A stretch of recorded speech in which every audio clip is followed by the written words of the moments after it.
Let's learn with खोजी में मैं आर काटवा आप सभी का तहे दिल से स्वागत करता हूं। अगर आप कर रहे हैं सरकारी नौकरी की तैयारी तो मैं आपके लिए लेके आया हूं सरकारी नौकरी लगने के लिए 7 आसान तरीके, जिनको जान के आप आराम से कंपटीशन फाइट कर सकते हैं।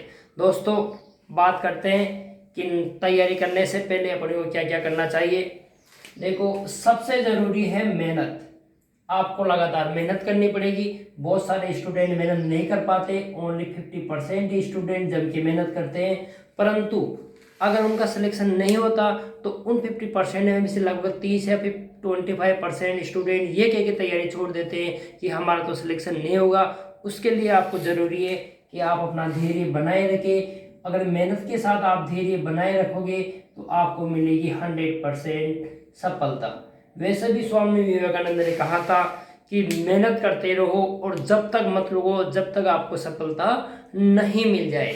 सफलता प्राप्त करने के लिए मैं आपको बताऊंगा 7 आसान तरीके, जिन्हें जानने के बाद आराम से आप सरकारी नौकरी लग सकते हैं। मैं R Katwa 2011 Rajasthan police constable batch, 2012 third grade Sirohi और 2013 से मैं जयपुर में पोस्टेड हूँ 15 से, और अभी भी मैं कंपटीशन की तैयारी कर रहा हूँ। मैंने फागी में एक कोचिंग भी चलाई थी, बिना कोचिंग सेंटर, और मैं वापस तैयारियों से जुड़ा हुआ हूँ। मैं आपको लगातार इस चैनल पे वीडियो देता रहूँगा, किस तरह से तैयारी करनी है, किस तरह से पेपर अटेंड करना है, आखिर तैयारी किस तरीके से की जाए। अगर अपन सही तरीके से तैयारी करें तो अपने को सफल होने से कोई नहीं रोक सकता। दोस्तों, पहला तरीका, लक्ष्य निर्धारित करें। अगर आप किसी भी सरकारी जॉब की तैयारी कर रहे हैं तो आपको लक्ष्य निर्धारण करना जरूरी है। जैसे आप रेलवे की तैयारी कर रहे हैं, या एसएसबी की तैयारी कर रहे हैं, या आप यूपीएससी की तैयारी कर रहे हैं, या फिर आप आरपीएससी की तैयारी कर रहे हैं, इन सभी में सिलेबस अलग अलग है, सबका पैटर्न अलग अलग है। तो अपने को अपनी तैयारी या अपनी रुचि के अकॉर्डिंग अपने को सबसे पहले लक्ष्य निर्धारण करना है। लक्ष्य निर्धारण करना वही है जैसे बस में अपन बैठ जाएं और टिकट नहीं ले और टिकट कंडक्टर को बोले कि मैं तो कहीं पर भी जाऊंगा, टिकट काट दो। बस में बैठने से पहले अपन बोलते हैं जयपुर जाऊंगा, अहमदाबाद जाऊंगा। उसी तरह अपने को जीवन में लक्ष्य निर्धारण करना चाहिए, और लक्ष्य निर्धारण करने के बाद ही अपने को आगे बढ़ना चाहिए। जानते हैं अपन दूसरा तरीका। दूसरा तरीका है दोस्तों, परीक्षा पैटर्न और सिलेबस को समझना। किसी भी चीज़ की तैयारी करने हैं, चाहे आरपीएससी हो, यूपीएससी हो, सबका परीक्षा पैटर्न अलग अलग होता है, सबका सिलेबस अलग अलग होता है। तो पहले आप सिलेबस को समझें, परीक्षा पैटर्न को समझें, और उसके पश्चात ही तैयारी करें। जैसे रेलवे में अलग सिलेबस होता है, यूपीएससी में अलग होता है, आरपीएससी में अलग होता है। अगर आप टीचर की तैयारी कर रहे हो तो उसमें सिलेबस अलग अलग होता है। तो अलग अलग सिलेबस है, तो उसके अकॉर्डिंग ही आप अलग अलग पता लगाइए, उसके अकॉर्डिंग आप तैयारी करें। यानी अगर आप तैयारी कर रहे हो तो आपको सिलेबस और पैटर्न पता होना चाहिए। दोस्तों, बात करते हैं तीसरे तरीके की, और तीसरा तरीका है स्टडी प्लान बनाना। अगर आप तैयारी कर रहे हैं और उसके अकॉर्डिंग आपने योजना नहीं बनाई तो आपके सफल होने के चांसेस बहुत कम हो जाते हैं। योजना बना के तैयारी करें।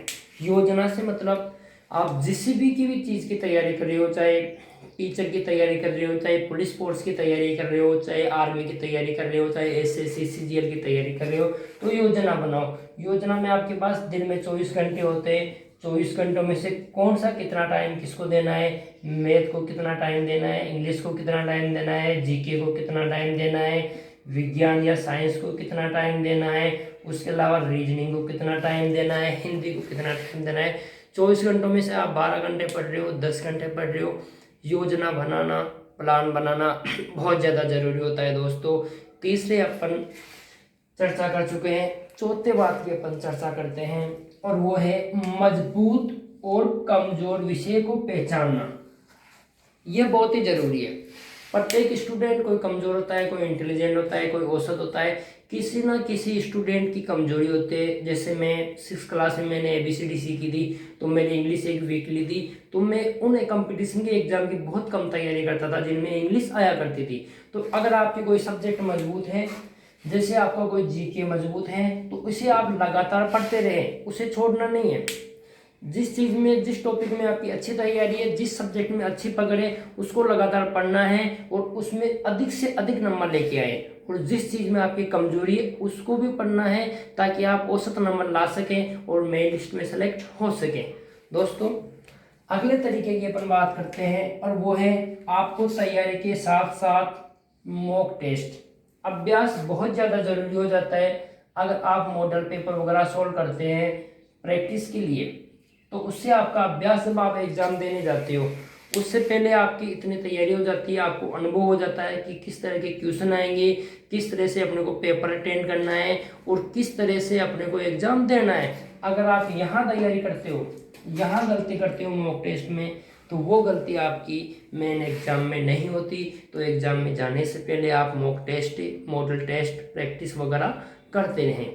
छठे तरीके की अपन बात करते हैं दोस्तों, और वो है पिछले वर्षों में आए हुए प्रश्न पत्र। जैसे अगर आप अभी तैयारी कर रहे हो तो 2010 से लेके 2021 तक जो एग्जाम में आए हुए क्वेश्चन है उनको जरूर देखें, जिससे आपको ये समझ में आ जाएगा कि क्वेश्चन किस तरह के आ रहे हैं, आरपीएससी किस तरह के क्वेश्चन डाल रही है, अधीनस्थ मंडल किस तरह के डाल रहा है, यूपीएससी किस तरह के डाल रही है, रेलवे किस तरह के डाल रहे हैं। कई क्वेश्चन तो लगभग 25% क्वेश्चन तो पिछले पेपरों में से हूबहू ऐसे के ऐसे आ जाते हैं। तो तैयारी करने से पहले, एग्जाम देने से पहले आप पुराने पिछले पेपरों को जरूर सोल्व करें। अंतिम तरीका है दोस्तों, और वो है समय प्रबंध। अगर आप एग्जाम दे रहे हैं तो समय प्रबंध करना बहुत जरूरी है। समय प्रबंध से मतलब है टाइम मैनेजमेंट। जैसे आप राजस्थान से रिलेटेड हो और रीट का एग्जाम दे रहे हो, रीट के एग्जाम में जैसे आप एग्जाम में बैठने जा रहे हो, तो बैठने से पहले आपको समय प्रबंध करना जरूरी है। जैसे आपके पास 2.5 घंटे हैं, तो 2.5 घंटों में आपके पास 150 मिनट आ रही है। तो 150 मिनट में दोस्तों आपके पास 150 क्वेश्चन भी है। किस तरह से अटेंड करना है, पूरा प्लान बनाना है। जैसे सबसे पहले मैं हिंदी अटेंड कर रहा हूँ तो 20 मिनट में मेरी हिंदी हो गई, 20 मिनट में मेरी संस्कृत हो गई, दोनों लैंग्वेज हो गई। 20 मिनट में जैसे आप फर्स्ट लेवल से तो पर्यावरण हो गई, सेकंड लेवल से आप हो तो आपकी सामाजिक के 60 क्वेश्चन हो गए। उसके पश्चात आपके पास काफ़ी टाइम बच रहा है तो आप साइकोलॉजी को आराम से कीजिए। अगर आप स्टार्टिंग में साइकोलॉजी करते हैं तो आपका माइंड वहीं रुक जाता है, माइंड डिस्टर्ब हो जाते हैं, तो आप लैंग्वेज को और अदर सब्जेक्ट को कवर नहीं कर पाएंगे। तो समय प्रबंध करना बहुत ज़्यादा ज़रूरी है दोस्तों। अगर आप इन तरीकों को फॉलो करते हुए तैयारी करते हो तो आपके सफलता के चांसेस ज़्यादा होते हैं। और करो इतनी मेहनत कि किस्मत भी तुमसे पूछे कि तुम्हारी रजा क्या है।